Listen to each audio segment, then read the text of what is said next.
Bueno, bo día, benvidos ao webinar Descifrando a cidade, un relato urbanístico das cidades galegas. Hoxe temos con nos novamente a Paula Pita Galán, que é doutora en Historia da Arte pola USC, especialista en arte moderna e urbanismo. Como sabedes, este webinar forma parte do plan de teleformación para o sector turístico de Galicia que se ven desenvolvendo dende o mes de marzo ata agora. Bueno, desta volta estamos facendo uns webinars relacionados máis con arte ou digamos, co sector máis para guías turísticos e este tipo de colectivos dentro do sector turístico de Galicia. Bueno, Paula, creo que xa temos 74 ou 75 conectados. Moi ben. Estamos xa grabando. Unha cousa que quería decir, se podedes, desconectade as cámaras, todos os que as tedes encendidas, porque desta forma aseguramos unha mellor conexión. Hai veces que se escoita un pouco peor canta máis ancho de banda estemos utilizando. Entonces, intentade, os que poidades, desconectar as cámaras e os micros, por suposto, porque será Paula quen utilice o micro todo o tempo e a cámara. Como sempre, as cuestións ides plantexando no chat. Iremos facendo pausas durante a presentación para ir resolvendo as dúbidas. Nada máis. Paula, cando queiras. Vale, gracias. Bueno, bo día. Damos comezo a este seminario sobre as cidades de Galicia. Imos dar un pequeno repaso falando de certas xeralidades do urbanismo, un pouco para que teñades unhas claves que podades ter na vosa cabeza e ir aplicando as visitas que realizades ás distintas cidades galegas e despois vendo algúns exemplos máis polo miúdo, non tanto dun desenrolo dende a antigüedade ata hoxe da cidade en sí, senón de momentos cume do urbanismo destas cidades galegas. A cidade e a vila, incluso a aldea, son un dos elementos que de maneira máis representativa nos fala das esencias culturais dun pobo. O asentamento urbano conxuga a componente xeográfica coas necesidades vitais dun conxunto de persoas, familias, veciños, que non se restrinxen á cuestión económica e ao abastecemento, que sería o primeiro punto que terían que cubrir estas comunidades, e que son obviamente imprescindibles para a vida estable, senón que implican a organización social e un componente cultural vencellado aos ritos colectivos, á religión e ao folclore en común. Deste xeito, a forma da cidade e a súa imaxe exterior dan moita información sobre a súa historia, a historia das súas xentes, como vivían, os seus períodos de esplendor e tamén as súas etapas de decadencia. As mostras urbanas máis antigas de Galicia son os castros. Xurdiron e ocupáronse dende o século VI a.C.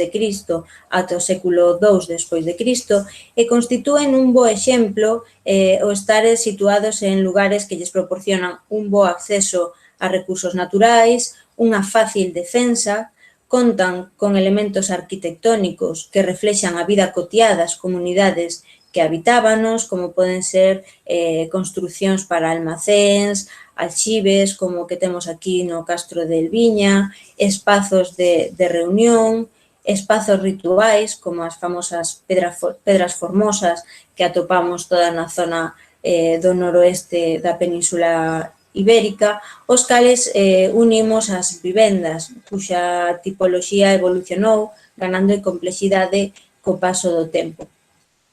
Os castros estaban delimitados por murallas e fosos e amosan un urbanismo de tipo orgánico, é dicir, un urbanismo non planificado e adaptado aos condicionantes físicos do emprazamento elixido, con rúas polo xeral estreitas e tortas. Só aqueles castros que tiveron unha ocupación máis longa e tardía amosan certa organización como atopamos no castro de Viladonga, que incluso permite falar de barrios dentro da propia croa do castro. Así os teñen delimitados os propios arqueólogos que traballan no castro de Viladonga.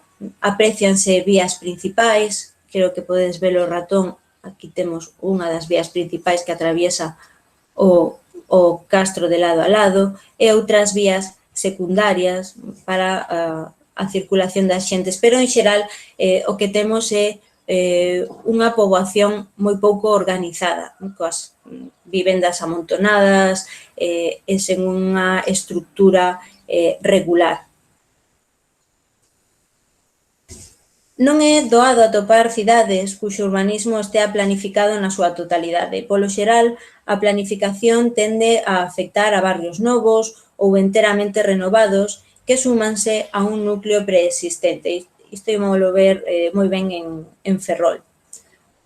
O urbanismo de tipo orgánico é moi habitual nas cidades e vilas galegas, xa que na súa maioría son de orixe medieval, e o urbanismo medieval é fundamentalmente deste tipo, de tipo orgánico. Morris, que é un dos grandes estudiosos do urbanismo, clasifica as cidades medievais en 5 categorías segundo a súa orixe. As primeiras serían as cidades de orixe romano, que poden ou ben ter mantido a súa ocupación ao longo do tempo, incluída a alta idade media, aínda que reducindo considerablemente o seu tamaño, que sería o caso de Lugo e máis de Ourense. En Lugo vese moi ben o manter a muralla, e aquelas que foron abandonadas tras a caída do Imperio, pero que rexurdiron no seu emprazamento original unha vez que a poboación xa cara ao século XI, XII, foi retornando ás cidades. Un segundo tipo de cidade medieval serían os denominados burgos, construídos como bases militares fortificadas, é dicir, en torno a un castelo que iríase poboando ao redor. Despois, as cidades de crecemento orgánicas, aparecidas polo xeral a partir de aldeas que van crecendo, que sería o caso de boa parte das cidades galegas, e que co paso do tempo irían recibindo dos reis o estatus de cidade ou de vila para procurar o seu control fronte a outros poderes políticos, como eran os bispos e os nobres. Incluso estes nobres ou o clero podían fomentar a aparición dunha cidade nun momento dado. Despois temos as cidades novas, segundo Morris, as cidades denominadas Bastide, que encontramos en Francia, Inglaterra e Gales, e cidades de nova planta que aparecen por toda Europa, aínda que en Galicia o que imos ter é principalmente os tipos de arriba. máis concretamente as cidades de orixe romano e cidades de crecemento orgánico. A cidade medieval europea caracterízase por contar cos seguintes elementos: unha muralla que delimita a súa contorna coas súas correspondentes portas, e despois, intramuros, unha catedral ou unha igrexa parroquial principal, unha praza principal que era a que ia concentrar a actividade pública, incluído o mercado, algún tipo de pazo, edificio do concello e despois pazos, casas-torres, unha rede viaria máis ou menos irregular e distintos barrios. Extramuros ían aparecer tamén parroquias, prazas secundarias, conventos, ermitas e arrabaldes. Aquí temos o caso de Betanzos, onde se pode ver moi ben neste esquema como foi evolucionando a cidade. O núcleo primixenio sería o que vedes en marrón oscuro, con esa forma como de améndoa, eso é tamén moi habitual do crecimiento orgánico das cidades medievais, esa forma que tamén imos atopar, por exemplo, en Santiago. E vese moi ben o que era o primeiro recinto, en marrón oscuro. Aquí concentraríase o que hoxe é a Praza da Constitución e a Igrexa de Santiago, e extramuros deste primeiro recinto imos ter o convento de San Francisco. Os conventos mendicantes, polo xeral, estaban sempre fora dos muros das cidades, pero preto de algunha das súas portas, xa que as ordes mendicantes, a súa función era traballar coa xente. Entón, non podían estar totalmente axenas á poboación, como, por exemplo, estaban os mosteiros. Pero, como polo xeral as vilas ian estar xa moi poboadas, con pouco espacio, pouco terreo disponible, o que van facer é ubicarse fora dos recintos murarios. Na Baixa Idade Media, Betanzos coñeceu o seu esplendor, creceu, e nese momento o convento de San Francisco quedou, que estaría aquí, o perfil do convento de San Francisco, aquí estaría o seu claustro hoxe desaparecido, isto é Santa María do Azougue, pero, por exemplo, vemos que incluso o convento de Santo Domingo queda xa fora do segundo recinto murario, perdón. Despois iría coñecendo un crecemento xa nos séculos XVIII e XIX fora das murallas e, por último, o do século XX e XXI toda na área circundante. Aquí temos outro exemplo. Esta é unha reconstrucción de como sería o recinto de Pontevedra contra o século XV. Aquí sí que vemos tamén como o convento de San Francisco quedaría xa dentro do recinto murario desta época, pero adivíñase unha área máis ou menos por aquí, ou incluso collendo esta zona das distintas etapas de crecemento de Pontevedra, mentras que, de novo, o convento de Santo Domingo quedaba totalmente fora do recinto murario. Este tipo de crecemento é o propio das cidades medievais, o deseño das vías é o mesmo tamén, moi irregular, con parcelas desiguais, con distintas prazas para a vida diaria en común da comunidade que habitaba estas vilas, estas pequenas cidades medievais.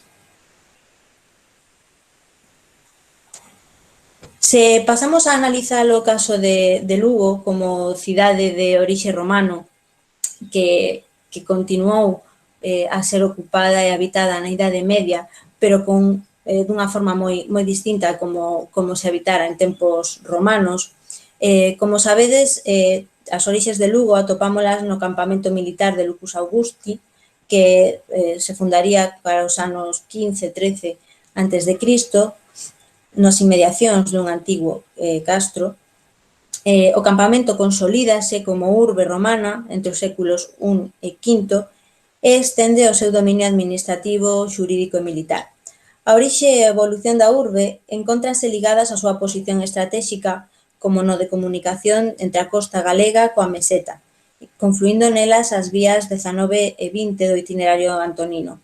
O esplendor da cidade romana chega coa creación da demarcación administrativa da Galaequia, entre finais do século III e comezos do IV, e nun proceso de reformas administrativas das reformas de Diocleciano, que é o momento en que se levanta a muralla romana, que vai ser o principal vestixio do pasado imperial, porque a muralla non perde a súa función durante a Idade Media e despois no século XIX temos a sorte de que non se vai derribar como se fixo cos muros de Santiago, Coruña, Pontevedra, Vigo, etc. Como tantas cidades romanas, a caída do imperio supuxo un abandono da cidade por parte de moitos dos seus habitantes que optaron por ir vivir ao campo. Porén, no século IX, Lugo vai revitalizándose, pero sen acadar o esplendor e o tamaño da época medieval.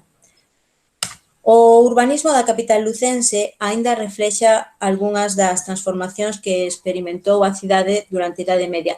Aquí vos trouxen unha imaxe de como sería o foro do Lugo romano, e aquí o tradicional diseño das cidades romanas de nova planta fundadas polo xeral a partir dun asentamento medieval, dun castro, con esta planta cuadrada, que isto se ve moi ben en León, por exemplo, con dúas vías principais, o Cardo, que correría de norte a sur, e o decumano de leste a oeste. No punto no que conflúen as dúas vías, ou nun destes puntos, desenrólase o foro principal, que é o que vai organizar a vida pública, pero despois o interesante é que todas as vías vanse organizar de forma regular en trazados perpendiculares. Este eixo é o que organiza internamente toda a distribución do castro, do campamento, e a partir de aí vase construir de maneira regular e moi organizada. Isto en Lugo teríamos aquí, este sería o foro principal, distintos foros, as cidades, sobre todo grandes, non van ter un único foro, e despois, de maneira regular, supónse que iríanse organizando os distintos barrios da cidade, aínda que en Lugo hai moito por excavar aínda. Na época medieval, sen embargo, a cidade vai quedar despoboada e abandonada na súa grande maioría. E o que vai facer a poboación é concentrarse en dous polos. O primeiro polo é o denominado Burgo Vello, que estaría na zona que tendes marcada entre a Porta de Santiago e a Porta Miñá, na área circundante a Catedral, e tendo como praza principal da vida deste barrio a Praza do Campo. Sería un barrio de mercaderes, artesáns, e tamén nesta zona estaría asentado o clero da cidade. O Burgo Novo, sen embargo, desenrólase cara a antiga porta de Toledo e a porta de San Pedro, xa que é o camiño que conecta coa meseta. O núcleo vai ser a Praza do Castelo e vai chegar ata a Rúa das Noras, polo norte. Este vai ser o segundo polo de poboación. Aquí vemos como os conventos, tanto de San Francisco como de Santo Domingo, instaláronse dentro da muralla, dentro da cidade, pero que realmente estaban fora das zonas poboadas. A área que hoxe ocupa a Praza Maior era un campo, era toda unha zona sen construir, que conectaba os dous burgos e no cal se pensa que habería unha actividade comercial común entre ambos polos. Mentres que cara ao norte, na zona dos conventos, estaría a área na que se celebraría a feira. Non sei se hai algunha dúbida, algunha pregunta. Paula, por agora non temos preguntas. Vale. Entón continúo. Antes de finalizar con Lugo, xurdirían ademais algúns barrios extramuros. O barrio do Carmen, nesta área de aquí, que baixaría ata o balneario, ata a Ponte Vella de Lugo, do Miño, e despois o barrio de Recatelo, que segue a ter o mesmo nome, nesta zona de aquí. Habería tamén esos arrabaldes que son tan habituais nas cidades medievais. O Lugo medieval desapareceu en grande medida baixo as transformacións barrocas e decimonónicas, a cidade vai seguir crecendo dentro da muralla, pero aínda se poden apreciar as pegadas do trazado medieval nas rúas en torno á Catedral e a Praza do Campo, esta desorganización que temos dentro do Óvalo Vermello, e tamén algúns topónimos que chegaron ata os nosos días, gardan a súa memoria, dende a Praza do Campo, o Campo do Castelo, que eran como dicía, os centros de ambos burgos, Burgo Vello e Burgo Novo, a Rúa Nova, Clérigos, Miñá, Tinería, Barrio Falcón, recatelo. Todo isto aparece xa na documentación medieval con este mesmo nome, o cal nos di que nunca volveu a abandonarse en época moderna, e que foi dende estes dous polos que creceu e desenrolouse a cidade moderna.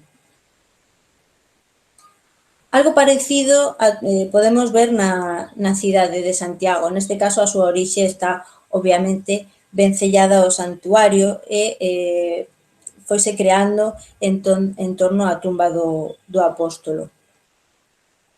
O primeiro conxunto que conformaba o denominado Locus Sancti Jacobi estaba formado pola basílica que acubía o sepulcro máis o mosteiro de antealtares.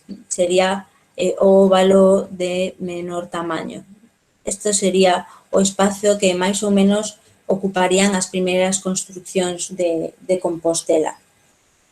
Este núcleo do Locus Sancti ia aumentarse para ir acollendo novos mosteiros como o de Pinario. Nun primeiro momento habería unha comunidade en torno a Corticela.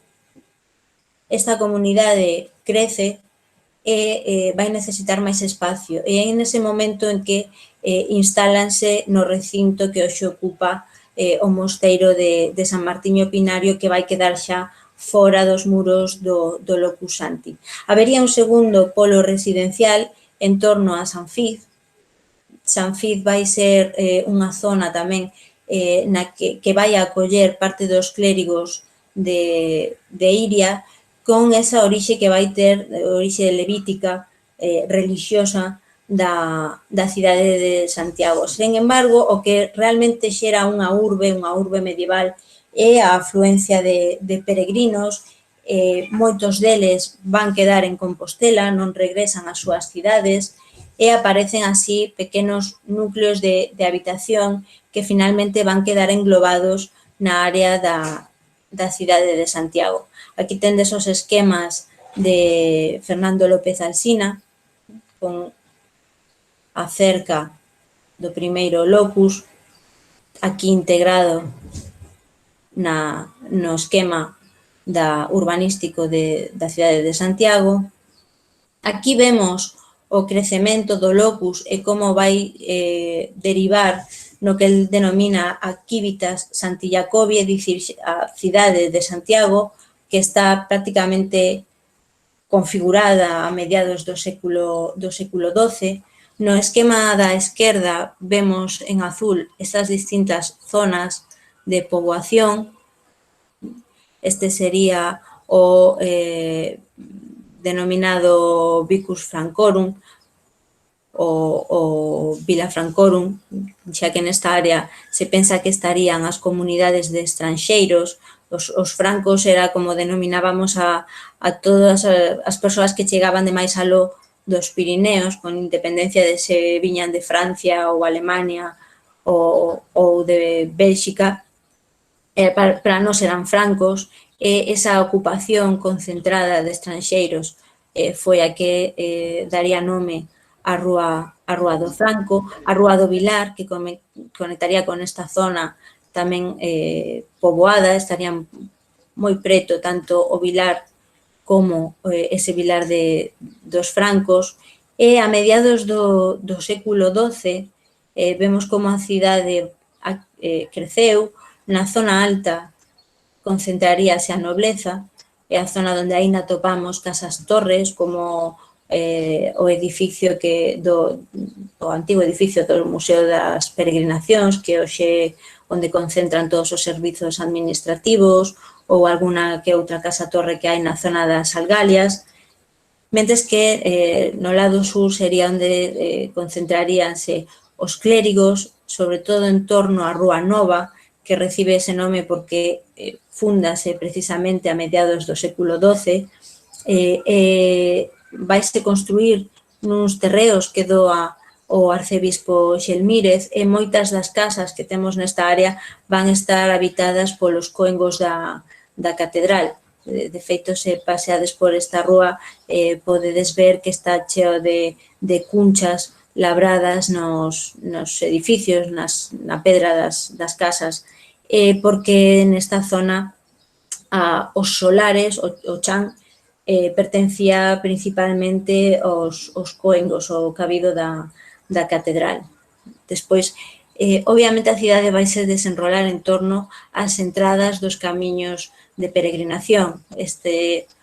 O camiño francés, por aquí entraría o camiño norte pola zona das Algalias, despois pola Porta da Pena, e polo sur temos a entrada do camiño portugués. Mentres que este daqui é o camiño que chega de Ourense e que vai ser sobre todo unha entrada de produtos. De feito, temos aquí en esa memoria toda de usos da cidade que nos deixa a microtoponimia, en fronte da Porta de Mazarelas, extramuros, están as rúas do Pexego.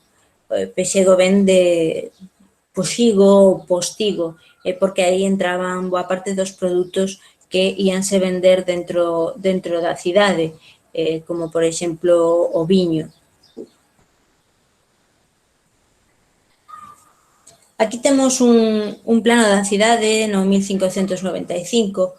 É interesante porque vese moi ben a muralla. A muralla levántase a mediados do século XI, posiblemente ocupando o lugar que estaba xa delimitado por unha cerca de madeira de época de Sisnando II, do bispo Sisnando II, pero vai ser o bispo Cresconio quen construa a muralla en pedra. Este mapa non é 100% fiel, obviamente, pero sí nos dá unha idea dos espacios da cidade e as rúas a finais do século XVI, xusto antes de que se dea a grande transformación da cidade de Santiago.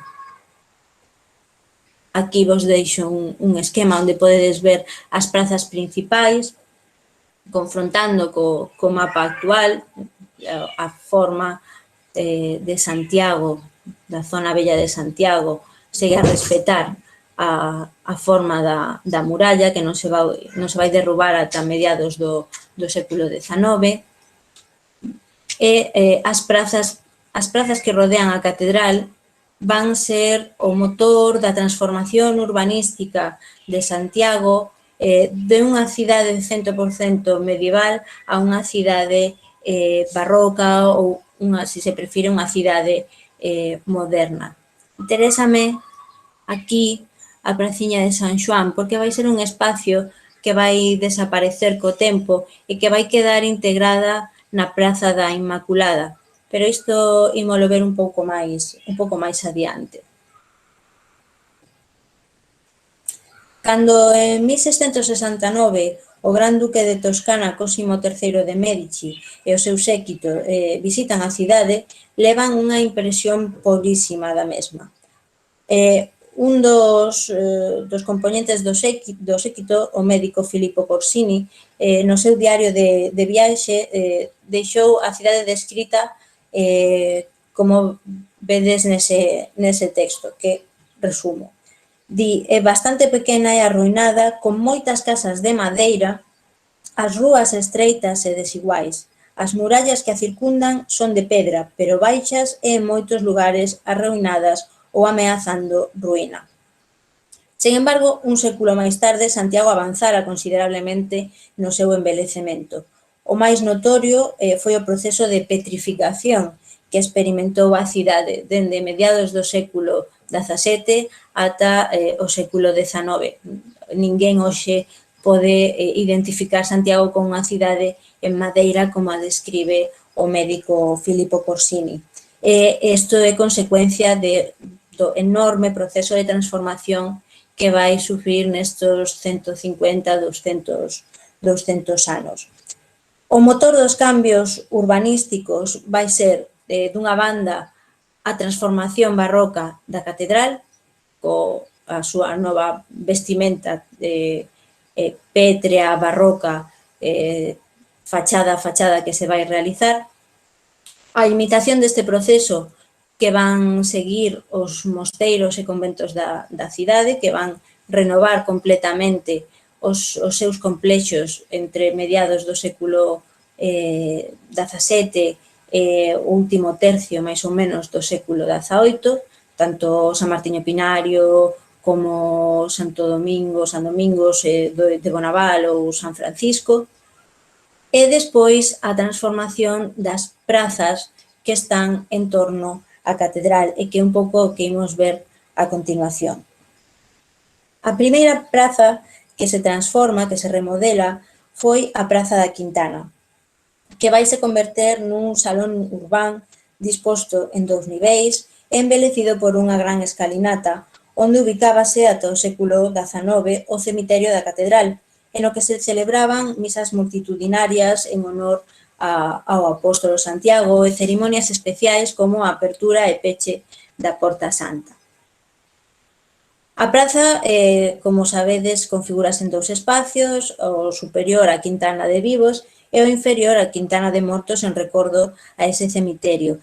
E van estar claramente separados tanto pola diferencia de cota como pola escalinata que as comunica.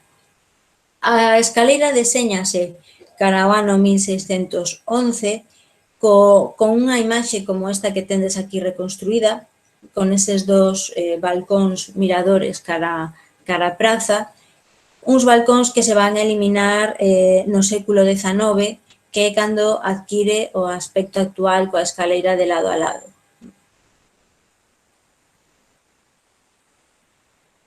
O interese por potenciar este espacio fixo que en 1645 as monxas benedictinas do mosteiro de Antealtares construíran un magnífico edificio de peche, o denominado Cuarto Novo de Celdas. Tal edificio deixa establecidas as premisas que van seguir o resto dos edificios da praza. A partir de 1660, o Cabildo Catedralicio, preocupado pola mala imaxe arquitectónica da cabeceira, moi irregular, cheo de pequenas capelas en mal estado, que quedaba en evidencia despois da construción dese magnífico escurialense Cuarto Novo das monxas, decide realizar un proxecto que esconda a cabeceira. Vai ser este muro bastante liso, soamente animado por estas falsas ventás, con unha serie de portas que tiñan unha función, a principal a Porta Santa, pois na parte alta temos a Porta dos Abades, xa que era que comunicaba coa Corticela, que era unha unidade independente da catedral, era unha parroquia propia. San Martiño Pinario aínda tiña certa influencia sobre este espazo, que además ia ser a parroquia dos estranxeiros. Despois tiña esta porta que era un altar para oficiar misas ao aire libre. E, por último, o Pórtico Real, que é a porta pola cal retornan as procesións á catedral. As procesións saen pola Porta das Praterías, recorren a cidade e voltan, polo xeral, pola Vía Sacra, outras veces non, o fan polo sur, pero a idea era que entrasen de novo na catedral polo denominado Pórtico Real. O seguinte edificio que conservamos desta etapa de remodelación é a denominada Casa da Parra. E, por último, a Casa dos Coengos, a Casa da Conga, con esta sobria arquitectura que se cree que podería estar inspirada nun proxecto que había na primeira metade do século XVII para a parte alta da praza, onde hoxe está esa manzada de casas que ocupa a Casa da Parra. Tentouse construir un seminario que tería un proxecto moi regular e que estaría comunicado ca catedral a través dun pórtico que permitiría pasar por debaixo del cara á Praza da Cibechería. Ese proxecto nunca levase a cabo. Se pensa que a sobriedade do proxecto podería ter influído no deseño que Domingo de Andrade deu para a Casa da Conga, encargada de cerrar a praza cara ao sur.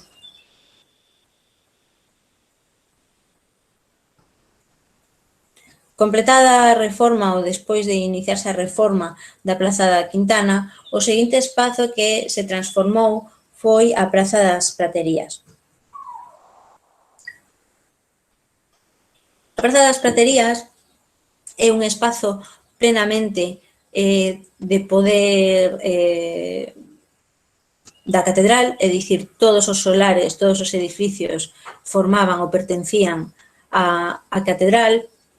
E aquí os coengos o que fan é crear un escenario urbano para as procesións. Dicía antes que por aquí saen as procesións da catedral e o que van facer é crear unha especie de entorno ceremonial para contextualizar as procesións.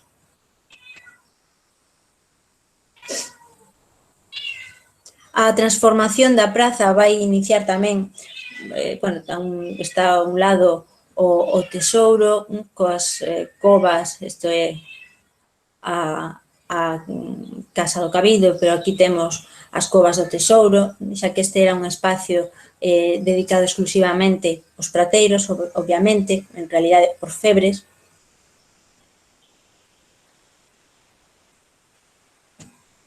E a intervención, a transformación barroca, vai iniciar pola construción da escalinata. Escalinata que vai ser obra de Simón Rodríguez, do ano 1705, que inclúe elementos barrocos, como, por exemplo, estes balaustres en oblicuo, inspirados nos libros de Xoán de Caramuel. A Santiago, o coñecemento do barroco vai chegar, sobre todo, a través dos tratados, da literatura artística, que se van a imitar en moitos casos, interpretar na maioría deles, para levar a cabo ese envelecemento tanto dos edificios monumentais como dos espacios urbanos. Este emprego aparentemente sinxelo, pero no seu momento era moi revolucionario, dos balaustres en oblicuo, son un exemplo. Outro elemento que se reformou foi o denominado esconce do tesouro, un esconce este metido en ángulo, este recoveco.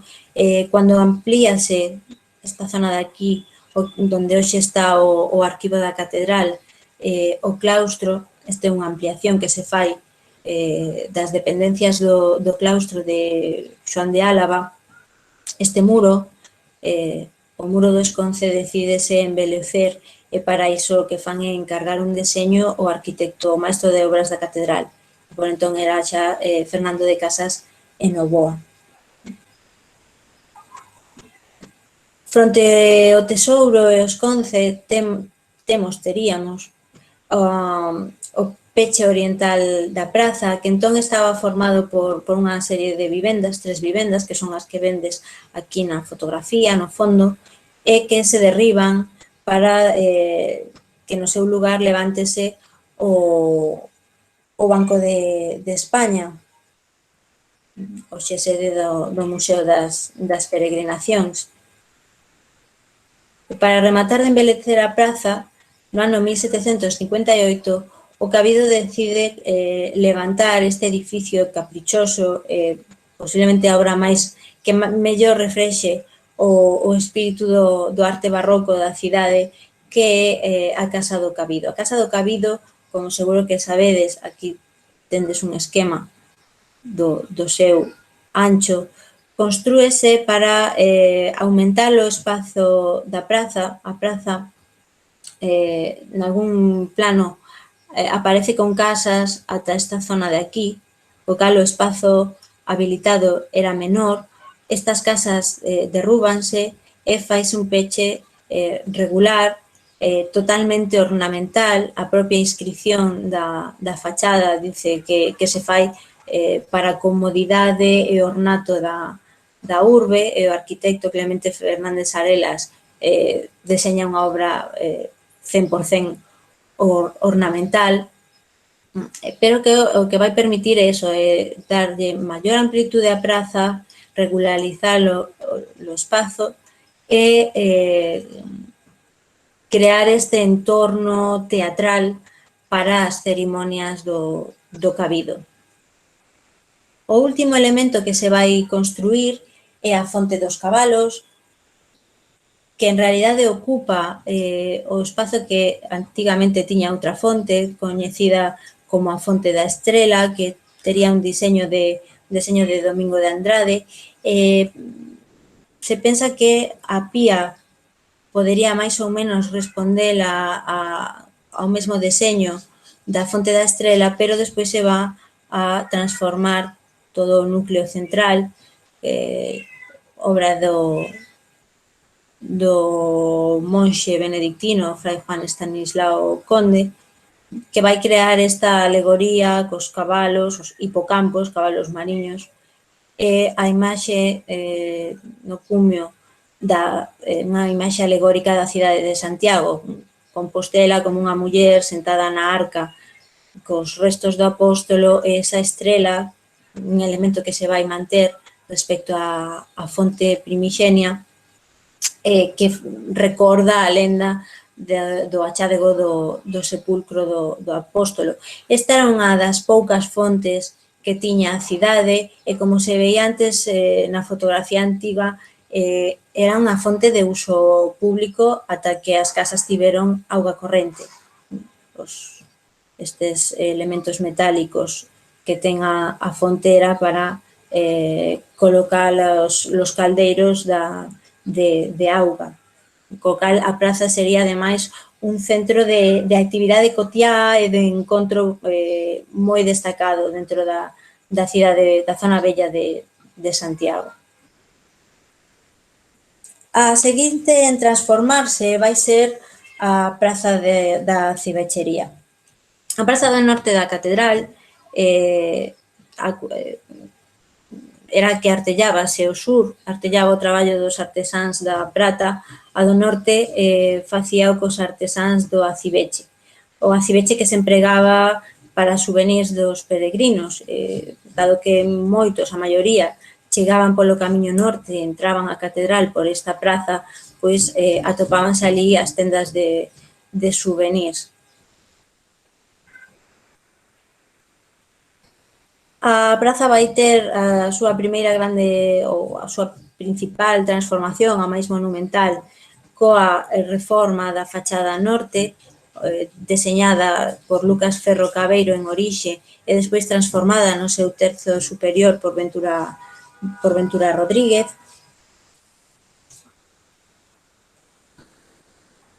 E despois ten un segundo espazo que vai se sumar a praza da Cibechería, que é todo o que corresponde á fronte do mosteiro de San Martiño Pinario. A creación desta zona da praza da Inmaculada, que como se denomina hoxe, vai ser longa e tortuosa. O mosteiro de San Martiño Pinario está a transformar toda a súa arquitectura dun mosteiro medieval a un mosteiro de época moderna, finalmente barroco pola época da súa construcción, unha comunidade moitísimo maior da que tiña na Idade Media e, por tanto, necesitaba de máis espazo para acubillar os seus monxes e construir as oficinas e os almacéns que precisaban para a vida cotiá.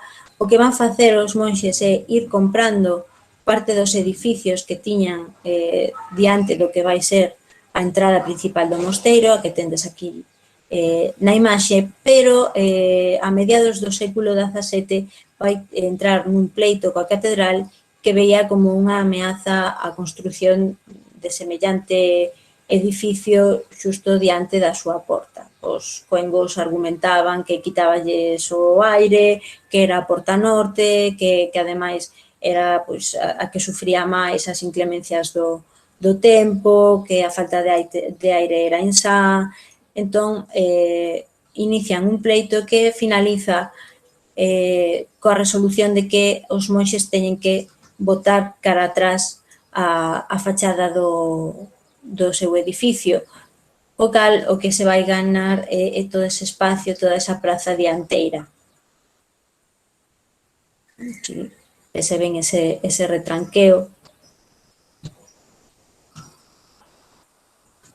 Aquí temos unha imaxe da segunda metade do século XIX, aínda sen organizar e sen urbanizar debidamente a praza. Na parte alta, esta zona de aquí, o que se habería feito era integrar parte da praza de San Xoán que veíamos no plano de 1595, creando xa un continuo co espazo dianteiro da praza de San Martiño Pinario, que xa vai aparecer cos xardíns a finales do século XIX.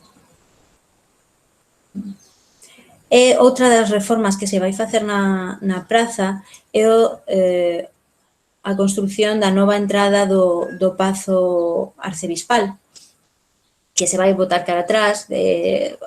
O que temos neste grabado, nesta litografía do século XIX, é unha entrada posiblemente de tipo plateresco, sería un engadido renacentista o Pazo Arcebispal, que se vai derrubar para ampliar a fachada, darlle maior desahogo a toda esta zona cara a 1854.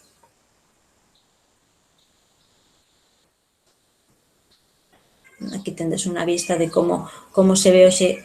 Podes apreciar que o edificio renacentista chegaba xusto ata o vértice da fachada da cibechería e ganouse uns metros cara atrás, o cal permitía pois abrir luces nestas capelas e acondicionar mellor estes espacios, aparte de darlle aire e espazo á propia fachada da cibechería. Por último, imos falar da reforma da Praza do Obradoiro, que era a praza dos festexos, a praza das festas da cidade de Santiago.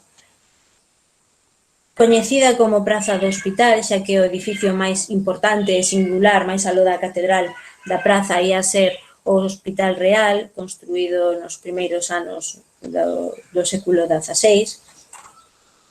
Pouco a pouco vai irse transformando nun centro no que todos os poderes da cidade van ter un edificio significativo. Así, se os reis están, a realeza está representada, ou a coroa está representada no Hospital de Peregrinos, no Hospital Real, a Universidade, outra grande institución da cidade, vai ter o seu edificio no Pazo de San Xerome. O Pazo de San Xerome vaise levantar contra o ano 1651, cuns planos previos dados por Bartolomé Fernández Lechuga, e, en realidade, a súa ubicación neste espazo responde a unha permuta que fai co mosteiro de San Martiño Pinario, que precisamente lle compra o terreo para levantar a fachada do mosteiro.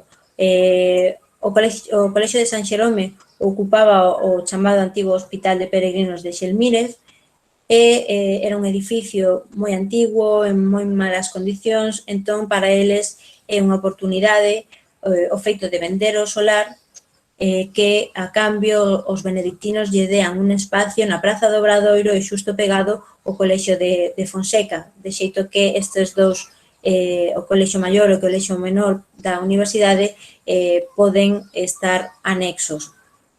A singularidade, a coñecedes todos seguro, é que se levan a súa portada do Hospital Medieval ao novo edificio, como se fora un símbolo da institución, e finalmente van quedar instalados nesta área da praza. Un elemento destacado de todos, absolutamente todos, os edificios da Praza do Obradoiro é a presencia de balcóns. Incluso o Hospital Real, que non tiña un balcón originalmente, no barroco se lle vai engadir na década de 1670 a grande balconada obra do arquitecto benedictino Fray Tomás Alonso. E isto ten que ver coa celebración das festas, das festas do Apóstolo na Praza do Obradoiro. Todas as autoridades queren ter un posto destacado dende o cal asistir ás festas, ás corridas de toros, ás representacións teatrais e, por suposto, os fogos que se botaban a noite do 24 ao 25 de xullo.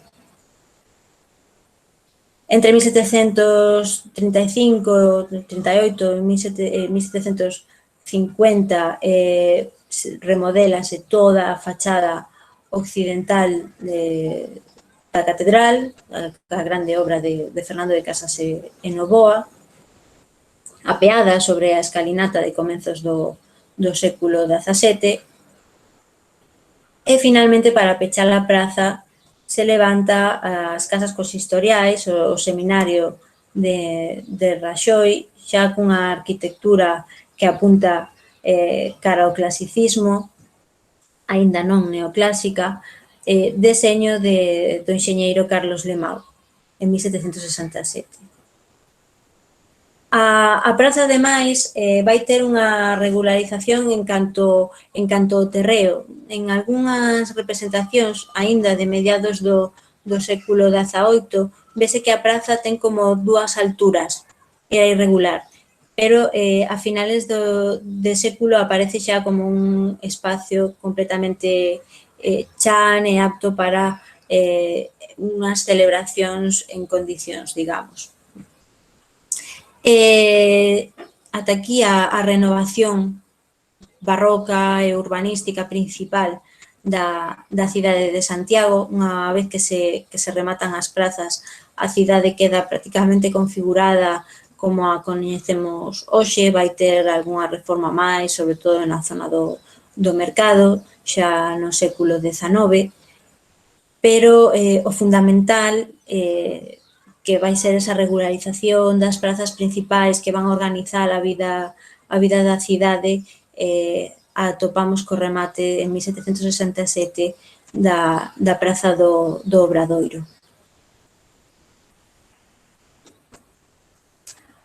Paula, Sí, preguntas. non temos preguntas, pero, bueno, temos varios comentarios que non sei se corresponde a que fagas ti algunha aclaración. Sí. Simplemente, bueno, parece que nos dicen que o Pazo de Raxoi tamén se chamaba Seminario de Confesores. Sí. Entendo. É solamente comentarios, non son cuestións. Despois tamén, se podes facer algunha aclaración respecto a cuarta fonte de praterías, si son hipocampos ou... Bueno, é que hai xente que pon aquí hipocampo entre interrogacións, entonces non sei se que non quedou claro ou que necesita algunha aclaración. Hipocampo é un cabalo mariño e se van á fonte, en lugar das pezuñas, teñen unha especie de, non sei como chamalo, como se fosen unhas ventosas, como se fosen ras. É dicir, son cabalos híbridos e incluso teñen cola de pez.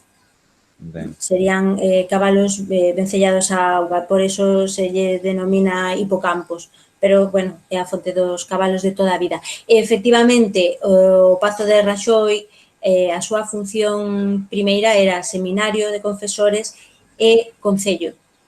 Tiña esa función dúplice. Ben. Despois hai unha cuestión aquí que nos plantexa Sara Becerra. Sí. Antes das escaleiras de Ginés, había outras escaleiras? Sí. Xa na Idade Media habería unhas escaleiras. O deseño que tiñan é algo que aínda está a debate. A altura sería a mesma, xa que debaixo das escaleiras, a base das escaleiras é a parte da cripta, sería o pórtico. entrada á cripta, sobre a cal se vai levantar toda a fachada, todo o macizo occidental. O Pórtico da Gloria reposa na cripta e a entrada da cripta se fai polas escaleiras. Serían unhas escaleiras posiblemente máis abertas, incluso con accesos laterais. Eso sí que está documentado. Mentres que hoxe son, únicamente se pode levar a cabo un acceso dianteiro, dende ali parten as dúas rampas que van xirando e atópanse, conflúen na parte alta da escaleira, a entrada á cripta, que é unha entrada tamén frontal. Antiguamente se podía entrar por tres portas á cripta, pero sí, xa na Idade Media habería unhas escaleras, porque senón o desnivel son 12 metros, sería imposible salvalo. Non se podería entrar de ningún xeito pola porta occidental da catedral, o cal non tería ningún sentido, claro. Non sei se hai algunha dúbida máis ou comentario. Por ahora non hai nada máis. Vale, pois imos ver agora como a xeografía condiciona en grande medida a forma das cidades. E un dos exemplos máis claros o podemos atopar en Galicia na cidade da Coruña. Está asentada nunha península estratéxica do Golfo Ártabro. O seu orixe, a súa orixe remota, é romana, aínda que nunca apareceu unha estrutura propia de cidade romana, senón pues, algúns restos, aras, algunha casa, pero non unha estrutura de cidade. E a futura cidade o que vai xurdir contra o século XII, nun momento no que diminuíran os perigos do mar. Se cree que esta zona deshabitaríase na alta Idade Media polas incursións de normandos e vikingos, o cal fixo que a poboación refuxiarase no fondo da ría, na zona que hoxe ocupa o Burgo, pero nesta época o mar volta a ser seguro e entón deciden volver a ocupar, volver a fundar esa cidade portuaria. A poboación de Coruña concéntrase no que hoxe coñecemos como a Cidade Vella, que durante moito tempo denominouse Cidade Alta pola súa ubicación nun promontorio de fácil defensa orientado cara á ría. Aquí interésame porque se ve ben a concentración da Cidade Alta, o núcleo que hoxe coñecemos como Cidade Vella, e que sería o orixe da cidade. A urbe acada a natureza de tal no ano 1208, despois de que o rei Alfonso IX concederalle o foro de Benamente, e neste momento no que se fortifica por primeira vez con estas murallas que se poden apreciar aquí en color vermello. Este sería o primeiro núcleo amurallado da cidade da Coruña, xa desta época. Unhas murallas que estarían en pé ata ben avanzado o século XIX e da que xa só queda memoria na microtoponimia, por exemplo, na Porta Real, nesta zona de aquí, a Porta da Aira, o de Aires na parte alta, e os vestixios das portas, aquí están. Porta do Parrote, os restos da muralla no que hoxe é o Xardín de San Carlos e a Porta do Embarcadeiro nas inmediacións do actual Hospital Medieval. Aquí vos trouxen debuxos de como lucían as murallas a mediados do século XVII, unhas murallas que obviamente defenderían pouco da artillería. E aquí voltamos a ver o espazo interior da cidade. Neste momento, na Idade Media, cando se instala a Casa da Moeda, a Fortaleza Real, que estaría aquí, no que hoxe é o Xardín de San Carlos, que posteriormente iba a ser abandonada e convertida en polvorín e que acabaría por saltar polos aires, de aí que quedara todo o espazo libre para despois levantar o xardín. E, a pesar de tratarse dunha cidade nova, o que se pode ver é que o urbanismo é un urbanismo, de novo, orgánico, sen regularizar, moi anarco na súa distribución e posiblemente marcado pola propia xeografía ou orografía do terreo. Apenas vai contar con espacios públicos máis aló da Praza da Fariña, que era a zona que concentraba a actividade comercial, e despois os dos puntos de referencia principal van ser as súas igrexas, a de Santiago, na zona baixa, entre a Porta do Parrote e a Porta de Aires, e na parte alta, Santa María do Campo, a futura colexiata. A cidade alta vai a concentrar o poder da cidade, a nobreza, o clero, os militares e os principais artesáns van vivir na cidade alta da Coruña. Pero, xunto con este núcleo, xurde na Barra de Area, aquí teríades unha vista xeral da cidade, a partir dos debuxos de Pier María Baldi, que acompaña o mencionado Cosimo III de Medici. Aquí podese ver en detalle como lucía a cidade alta, xa co Castelo de San Antón. E nesta zona de Areal, na parte baixa, na Barra de Area, que une a cidade alta e todo este o promontorio de Monte Alto coa terra firme, é onde vai aparecer un segundo núcleo que é o da pescadería. Aquí as igrexas principais, outro plano onde se ven claramente os dous núcleos da cidade. Aquí teríamos a pescadería, onde se concentraba, como o seu nome indica, os núcleos de pescadores, cunhas casas de tipo desta arquitectura de Ribeira, as denominábanse casas de remo, é apenas defendido por esta fronte de terra que se vai intentar cambiar e engrandecer en varias ocasións, pero sen resultado. É unha defensa que se vai levantar despois de que en 1589 Drake arrasara a cidade. A pescadería queda case enteramente destruída no asedio de Drake, no cal toda a poboación vaise refuxiar na cidade alta e resistir dende ali o asedio dos ingleses. A pescadería conta coas súas parroquias propias, San Nicolás e San Xurxo, dous advocacións que, segundo algúns autores, farían referencia a esa actividade en parte militar, o San Xurxo, e tamén de porto de peregrinos, xa que, aínda que hoxe non se fale moito diso, a Coruña foi un dos portos máis vencellados a peregrinación a Santiago. A propia igrexa de Santiago, xa na súa fundación, é unha boa referencia. A igrexa contaba cun hospital de peregrinos que chegarían por mar, pasarían unha ou dúas noites no hospital e dende ali sairían xa a pé ata Santiago. E se pensa que esa advocación de San Nicolás, ese santo italiano de Bari, que tamén era a súa tumba, centro de peregrinación, esa advocación estaría de algún xeito vencellado o carácter de xacobeo, por dicirlo de alguna maneira, da propia cidade.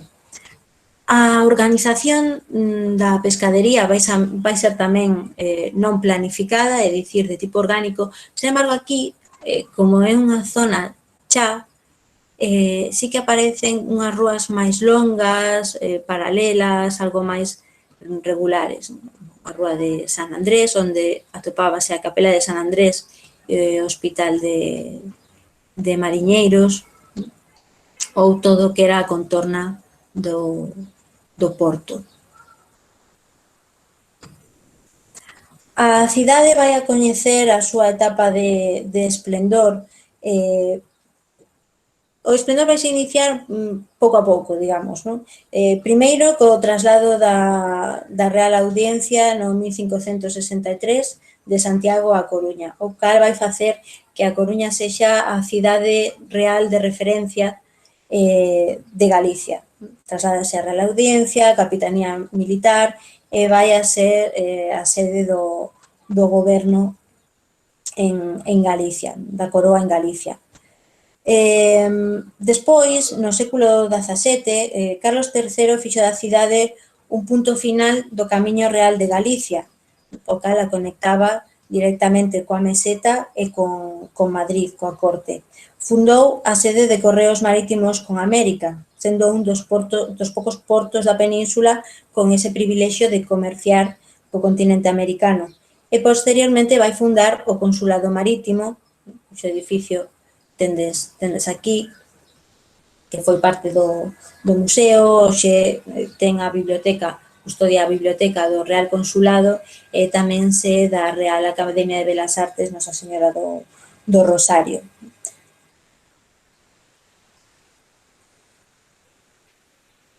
Aquí temos o edificio da Capitanía que se vai renovar en tempos de Fernando VI, momento en que tamén se vai construir o carcere real, neste edificio xa desaparecido, nos terreos que hoxe ocupa o Hotel Finisterre.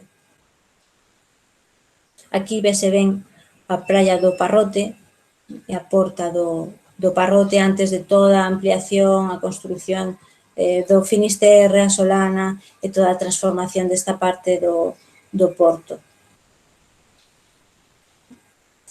Xa no século XIX a cidade vai continuar o seu desenrolo industrial. O principal vai ser a construción da Real Fábrica de Tabacos no lugar que antes ocupara o edificio de Correos Marítimos, na área da Palloza, extramuros.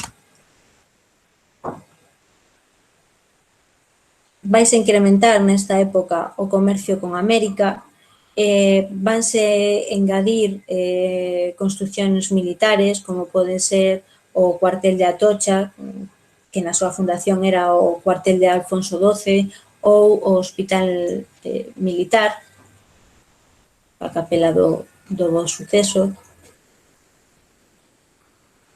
E, ademais, vaise a dar a demolición definitiva das murallas da cidade. A demolición da fronte de terra deu lugar a espacios burgueses como este bulevar de Juana de Vega, a Plaza de Pontevedra tamén era un espacio en parte resultante do derrube da fronte de terra.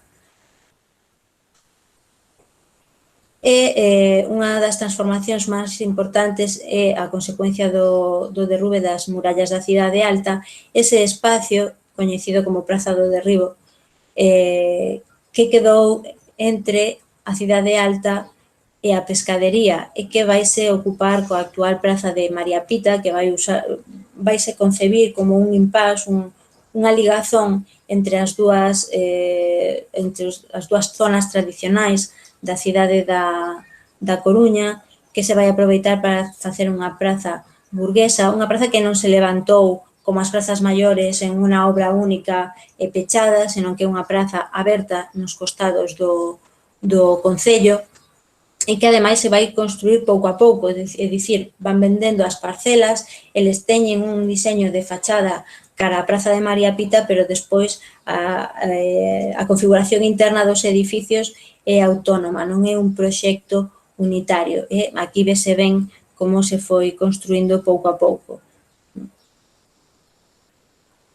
O edificio que tendes aquí é o cuartel de Atocha, hoxe apenas se ve dende a praza porque aquí é o lugar que ocupa o concello.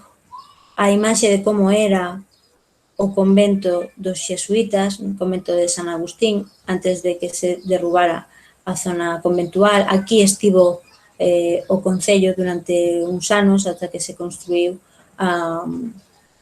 o actual Pazo Municipal. E despois vanse dar toda unha serie de transformacións que van a ir cambiando o litoral e que van a ir evolucionando cara a unha cidade burguesa. Unha das novidades son os novos peiraos, que van ser planificados polos enxeñeiros Celedonio Uribe e Eduardo Vila, a dársena da Mariña, a creación toda dunhas novas zonas de paseo na área do Porto, na cal se van ubicar teatros como o Teatro Principal, hoxe Rosalía de Castro, aquí estaría o Teatro Emilia Pardo Bazán, o Pabellón Lino, amplíase a barra de area cos cantóns e os xardíns de Méndez Núñez, nos cais se van dispoñer hotéis que recordan esa función comercial da cidade e espazos de lecer como o quiosco Alfonso ou a terraza que xa non se ve nesta fotografía, pero que quedaría aquí.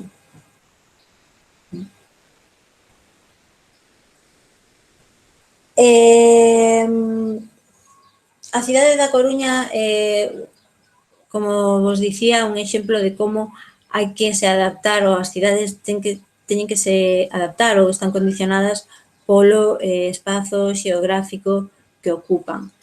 Despois de unha vez derribada a barra o fronte de terra, a cidade vai coñecer un crecemento moi irregular, ás veces planificado en pequenos barrios, pero outras veces sen ningunha organización nin planificación.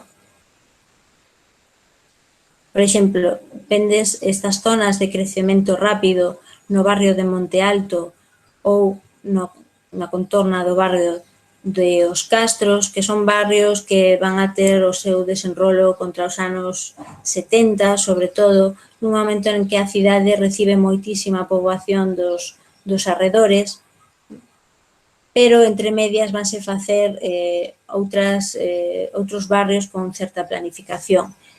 Na primeira mitade do século XX temos a creación da cidade xardín, como un espazo para as clases altas, con estas casas con xardín de tipo burgués, inspiradas nas das cidades xardín do País Vasco, sobre todo.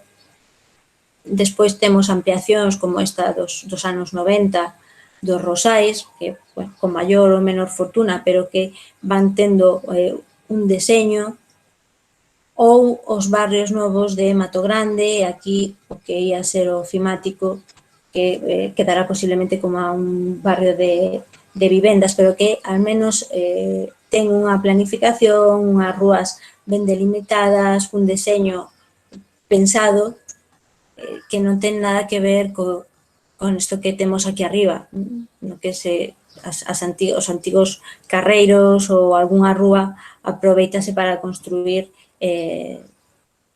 ocupando o maior espazo posible.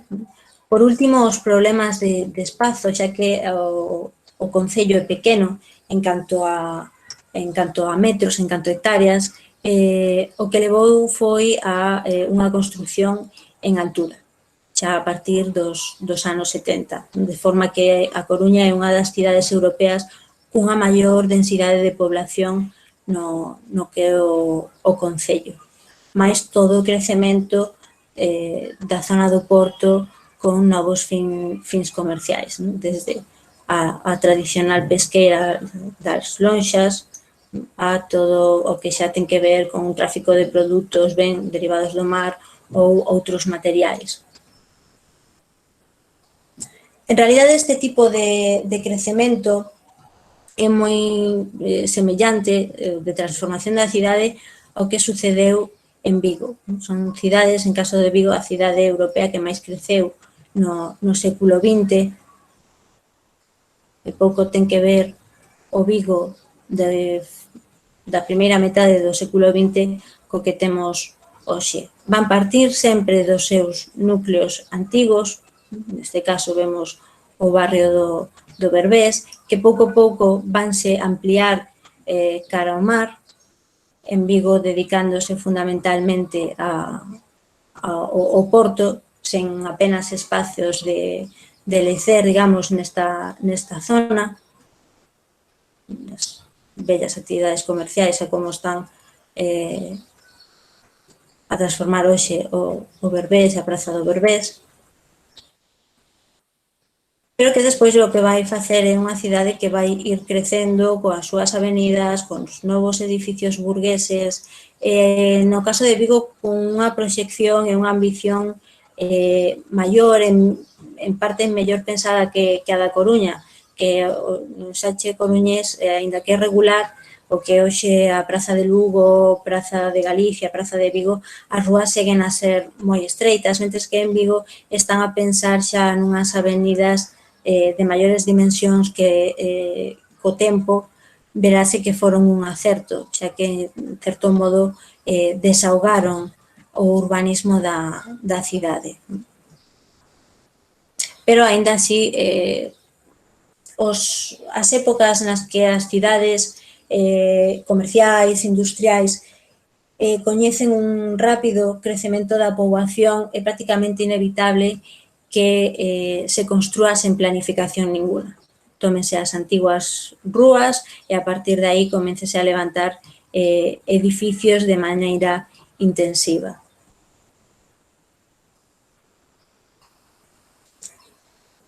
Algunha pregunta hasta aquí?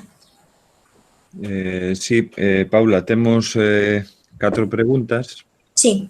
Un momentiño que teño que buscalas, que temos bastantes intervencións. Un momentiño.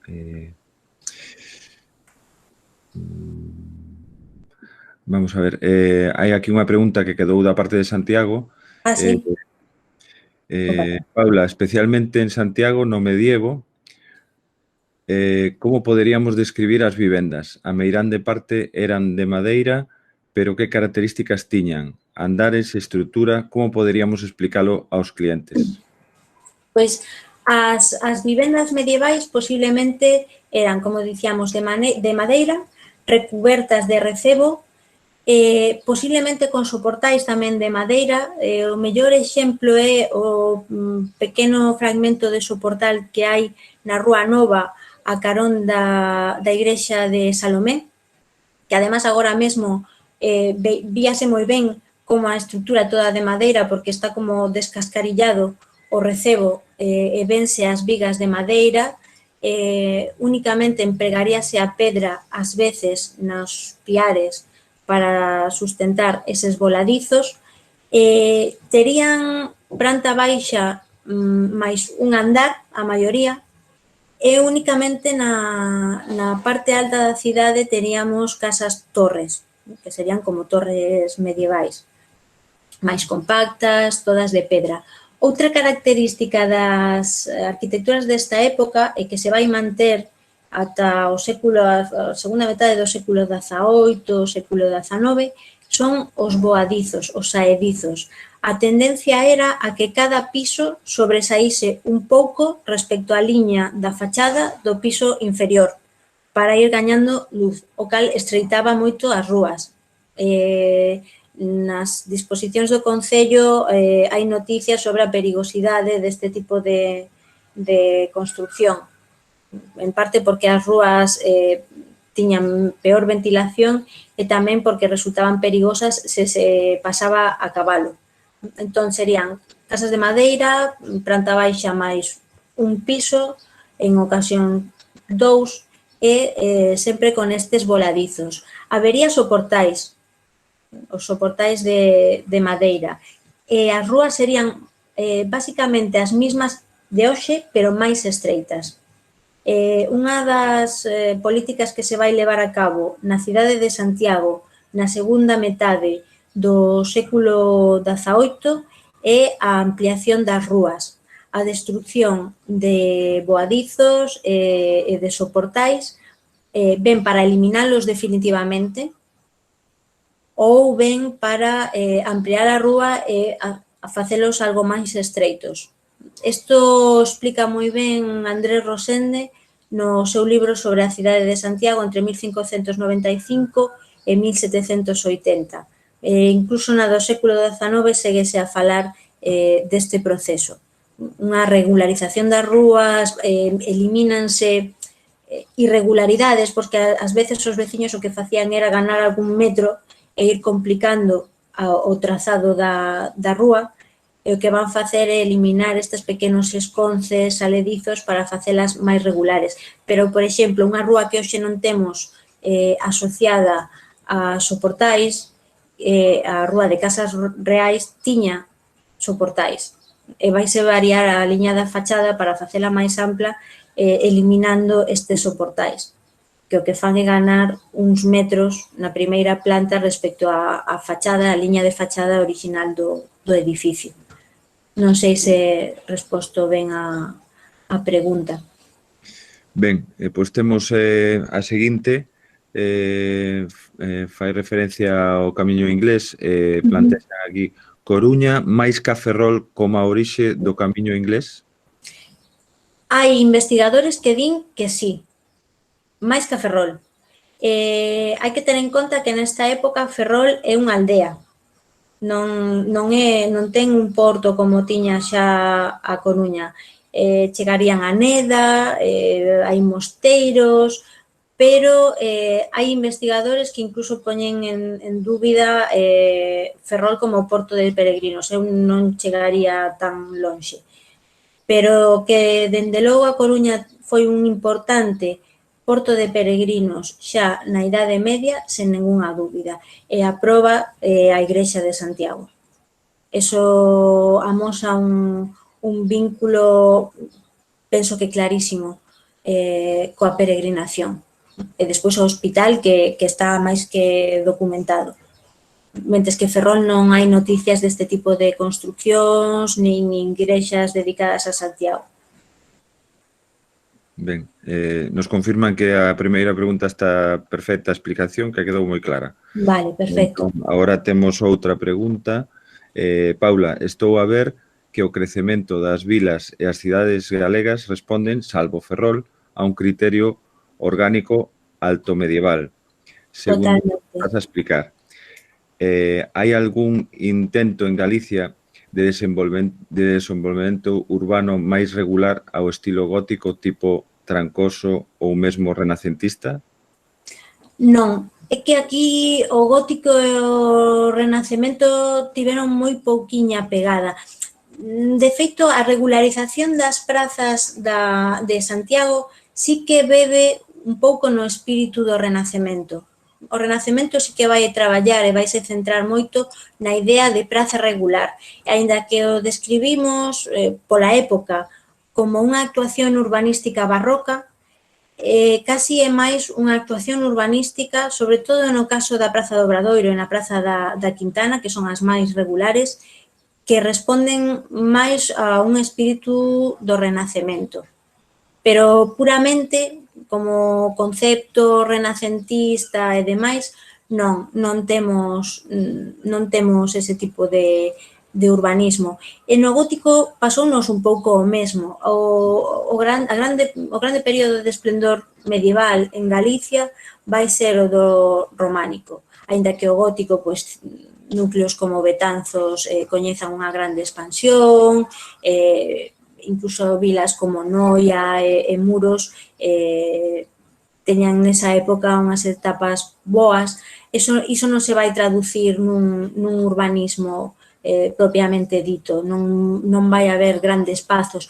A única nota así de pazo gótico, casa grande gótica importante que tiñamos era a da Casa Gótica da Coruña, que perdémola pola piqueta, pero non era tan habitual, non foi para nada habitual en Galicia. Vai ser nos crecemento orgánico. Ben, pois temos outra máis. Por favor, Paula, poderías explicar algo máis dos modelos referentes da cidade Xardín da Coruña? Pois, imos ver, non teño unha foto moi boa. As cidades xardíns vanse desenrolar un modelo que xurde na primeira metade do século XX, casi no primeiro terzo, teñen influencia francesa, paseime. No caso de Galicia, sobre todo da Coruña, moi pequeniña esta imaxe, vaise inspirar nas casas do País Vasco. Incluso moitas das edificacións que se van facer nesta época inspíranse na arquitectura da casona vasca. É unha idea de aumentar a cidade, de dar unhas residencias, unhas casas residenciais, en certo modo, ailladas e máis elitistas para a burguesía da cidade, e como se ve, son como barrios moi pechados, moi concentrados nun espacio que vai quedar a marxe, digamos, do ensanche. O ensanche témolo aquí, comeza en toda esta zona, e o que se fai é dar un trazado moi regular das rúas, vese perfectamente a grella que organiza todo o barrio, e unhas parcelas moi regulares de tamaño no cal o propietario compra a parcela e construe a súa casa. E o que van facer sempre é primar a casa, van a ser todas casas grandes, espectaculares, e despois delimitar uns pequenos espazos de xardín. O que tiñan estas cidades xardín é que facíase o deseño, pero despois as parcelas había que compralas pouco a pouco. Entón, non son 100% unitarias na súa imaxe. É planificado no que é o trazado urbán, a idea e o parcelario, pero despois vai haber disparidades segundo quen compre a casa, que deseño quera, en que momento cómprese a parcela, porque hai algunhas, se pasea pola cidade xardín, as primeiras que se construen son aquelas que dan a actual Praza de Portugal, que está aquí, toda esta zona son as casas máis antiguas, Vila Felisa, etc. E despois as do Paseo da Habana. Mentres que todas estas casas da parte interior e contra a ronda de Nelle, que isto, claro, era un espacio de hortas, resultaba menos atractiva esta zona para comprar a parcela, estas van a ter todas un deseño moito máis moderno, porque non se fai de xeito unitario. É unha moda dun tempo, entre os anos, a cidade de Xardín de Coruña, se non me lembro mal, é dos anos 30, anos 40, máis ou menos. Temos, a raíz de todo isto, pregunta Paco que é o tipo trancoso en urbanismo e se a cidade xardín é de orixe francesa. Eu teño entendido que sí, que é de orixe francesa. O tipo trancoso non sei o que, non sei de onde o sacan. Bueno, isto sale dunha pregunta anterior, pero falando do gótico, o estilo gótico, poñen entre paréntese tipo trancoso. Pois eso non oíra nunca esa expresión, a verdade. Podo buscar un momento, pero non me sona de nada. Se quen fixo a pregunta quere aportar algo, ningún problema, de verdade. Non, bueno, sí, está Carlos, que creo que foi a persoa que plantexou a pregunta no seu momento. Tipo Vila Forteza ou... Está poñendo un enlace coa Wikipedia respecto do trancoso. A ver, vou non buscar eu tamén. Porque non, de verdade que non oíra nunca.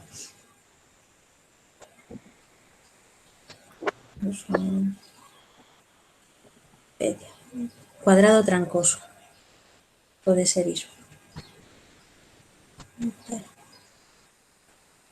Pois non sei, non oíra a verdade.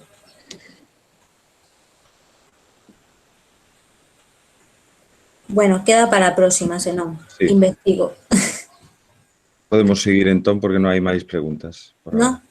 Non. Bueno, imos rematar falando de Ferrol, porque é o único exemplo de cidade realmente planificada que temos en Galicia.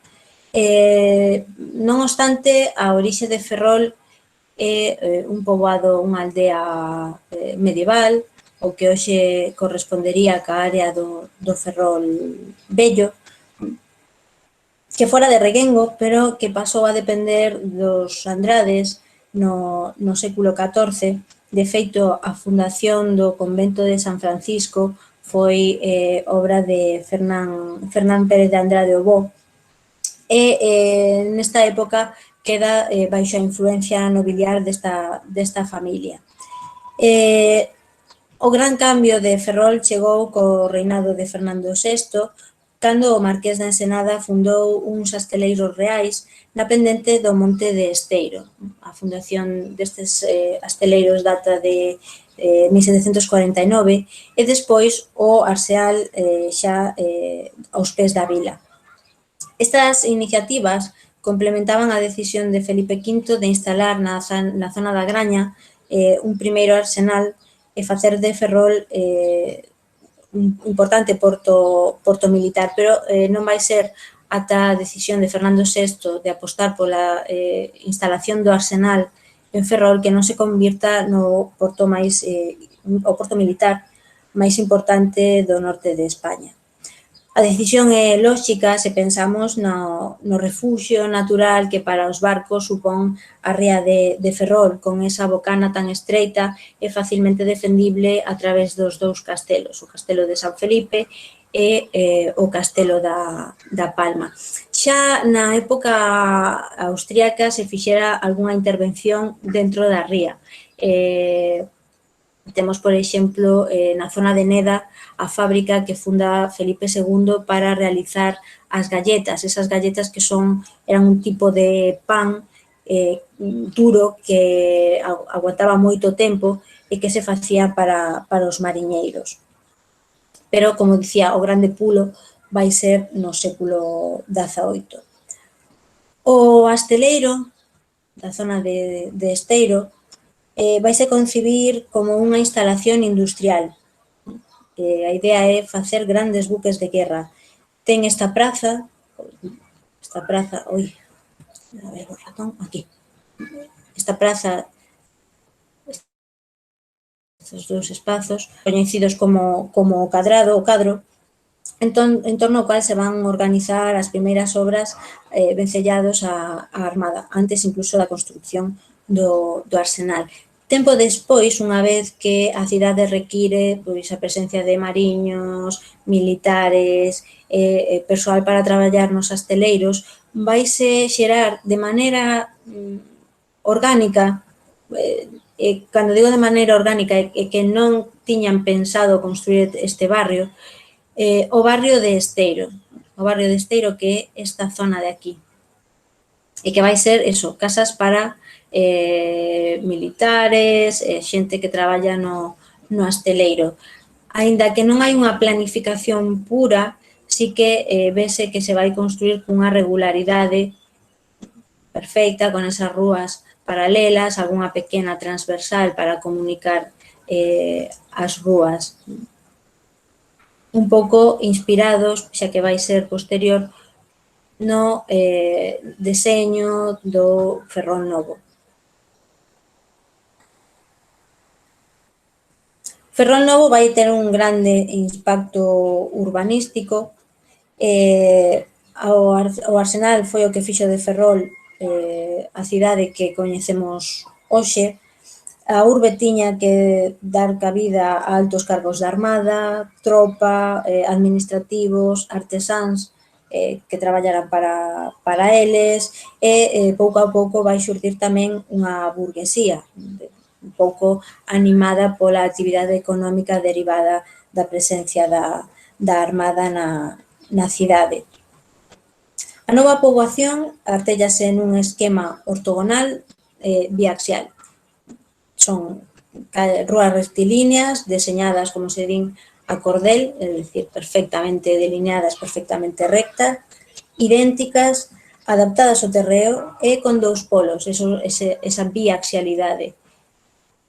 A Praza de Armas e a Praza de Amboaje. Como podedes observar, é un deseño perfectamente simétrico. o da cidade. Curiosamente, isto vai ser toda unha zona pensada para habitación, para vivenda. Todos os edificios que dean servicio a esta poboación vanse construir entre o barrio novo, o que hoxe coñecemos como barrio da Madalena, e o Arsenal. É dicir, por aquí se levantar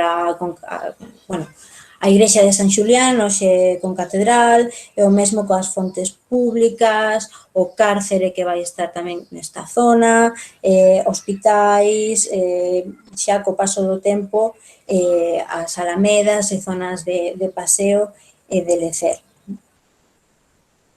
O barrio ia se unir ao Arsenal a través dunha terceira plaza, dun terceiro espacio, que sería a actual Praza da Constitución, e, ademais, aínda que aquí non aparece, vai ser a primeira poboación de Galicia que vai ter un cemiterio afastado do núcleo da población.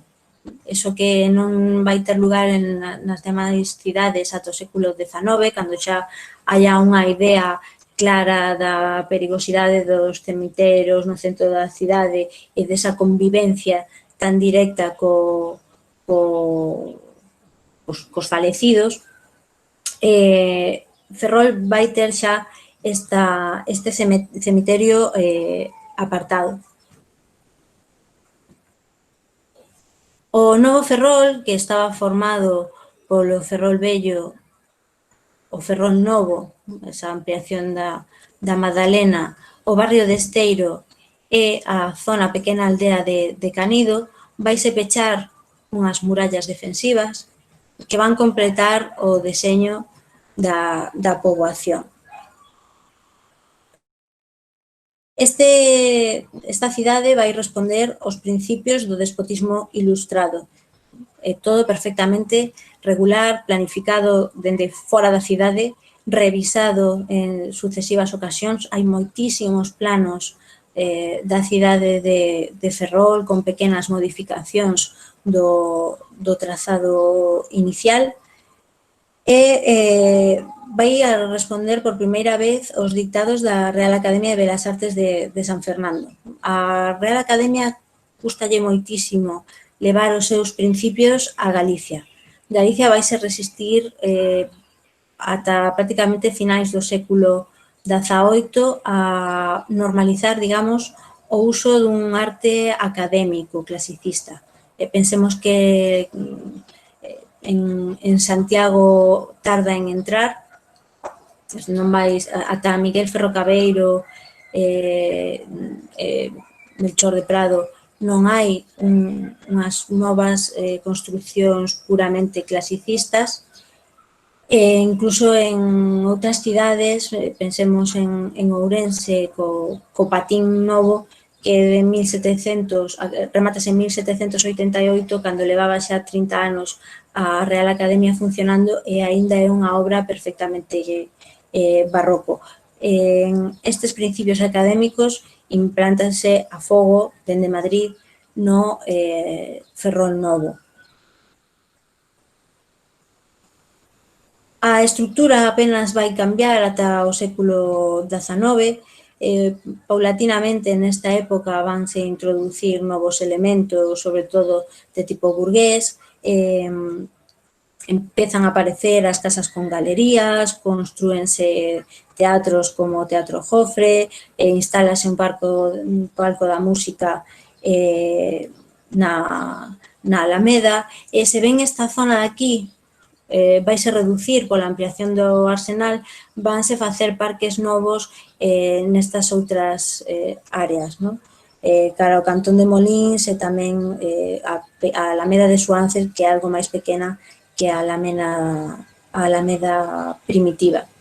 E a cidade non remataría de crecer, xa non trouxen exemplos ata o século XX, que cando se derruban as murallas e empeza todo un crecemento cara a esta zona, sobre todo cara a carretera de Madrid, coa Praza de España e restantes barrios. Pero o interesante é ese urbanismo estrictamente regular, moi planificado, da cidade de Ferrol. Aínda que neste caso, incluso cando non hai un deseño único para as fachadas, os propietarios teñen certa liberdade a hora de levantar as súas casas, a regularidade das rúas dan unha sensación de homoxeneidade absoluta o que hoxe é o barrio da Madalena. Con isto, se vos parece, rematamos a presentación de hoxe. Non sei se hai máis preguntas. Sí, Paula, temos unhas poucas preguntas agora do final. De novo, Ferrol, algúns autores defenden a orixe castrexa, recurrindo á microtoponimia no porto, por exemplo, Rúa do Castro. Ti que pensas? Eso podería ser, porque que ao final Galicia, as cidades, os asentamentos teñen unha ocupación longuísima no tempo, que pode ser interrumpida ou non, pero vese que os asentamentos importantes, os que van derivar en cidades, sempre teñen cerca algún núcleo de población xa da idade do ferro, sexa o Castro del Viña, o Castro en Vigo, entón non é descabellado pensar isto. Ollo, ás veces Castro fai referencia a unha construcción, a unha fortificación medieval, pero neste caso non parece que sexa así. O que pasa é que restos materiais que eu saiba non apareceron. O sea, o Castro estaba aquí, Ferrol parte do Castro. Non volo podo dicir, non o sei. Despois tamén nos comentan, tamén na orixe das galerías acristaladas existe un debate entre Ferrol e Coruña. Que pensas? Pois non o sei, posiblemente foi moi parello. Ten moito sentido que fora primeiro Ferrol, porque o sistema das galerías inspírase neses castelos de popa dos barcos que estaban todos acristalados. Entón, é máis sinxelo que xurdira en Ferrol inspirado por esa construcción naval, un pouco como unha tentativa de aplicar ese tipo de peche á zona traseira dos edificios, porque a galería, en realidade, en moitos casos xurde na traseira, non na fachada principal, senón nas traseiras das casas. Podería ser unha solución inspirada nos barcos, probada primeiro en Ferrol e a partir de aí xa nas cidades burguesas, Coruña, etcétera, etcétera. Ten moitísimo sentido, Sí, Carlos fai un comentario a raíz desa pregunta tamén que di, teño entendido que a construcción naval ten relación con o desenvolvemento das coñecidas galerías ferrolás. Sí. Bueno, pregunta si é así, pero bueno, xa acabas de dicir. Eu, polo que teño lido, sí, sempre apuntan nesa dirección, na inspiración dos castelos de popa dos barcos. Despois, o éxito que tivo é moi fácil de entender, porque realmente destas, agora que se fala tanto das construccións eficientes e da arquitectura intelixente, o sistema da galería é óptimo para quentar as casas. Por un lado, é un balcón pechado que se pode usar todo o ano, aquí que chove os 12 meses do ano. E por outra banda, fai ese efecto invernadero, a galería en realidade o que está é como pegada á fachada, é un engadido, permite quentar as casas. Simplemente con que haya un rayo de sol, enseguida esa zona vai coller temperatura e vai guardar esa calor ao longo do día. Entón, era un sistema realmente moi eficiente en canto a idea de calefactar, de quentar as casas. Non só como miradoiros, esa idea de balcón pechado que podes disfrutar todo o ano, non? E que, ademais, contribuía a calefacción das vivendas. Entonces, ben orientadas, se tes unha galería ao sur, a túa casa nesas estancias vai estar bastante máis quentiña que no interior ou cara a fachada principal da casa. Ben, pois penso que non temos máis cuestións. Bueno, Está todo respondido. moi ben. Pois nada, por a miña parte darvos as gracias por estar aí, espero que vos resultara interesante e que o poidades aproveitar nas vosas visitas. Poderíase falar de mil cousas, por suposto, pero para 1 hora e media un pouco a idea foi dar unha visión xeral das principales ciudades, que se vea esa idea de crecemento orgánico, a adaptación ao terreo, evolución das cidades, sobre todo no caso de Coruña e Vigo, ¿no? Destas cidades que van crecer tantísimo, ás veces en moi pouco tempo, e, por último, a única cidade planificada que temos, hoxe parcialmente, que é Ferrol, que é un caso excepcional en Galicia. Bueno, o que vos confirmo eu pola nosa parte que vamos a pasar a presentación durante o día de mañá, xusto co cuestionario, como sempre. Bueno, nada máis simplemente que, bueno, está todo o mundo agradecendo o teu tempo e Grazas a vos. a túa axuda en todos os temas que son moi interesantes e nada máis. Pois nada, moitas gracias. Gracias. Chao. Chao, Paula. Chao.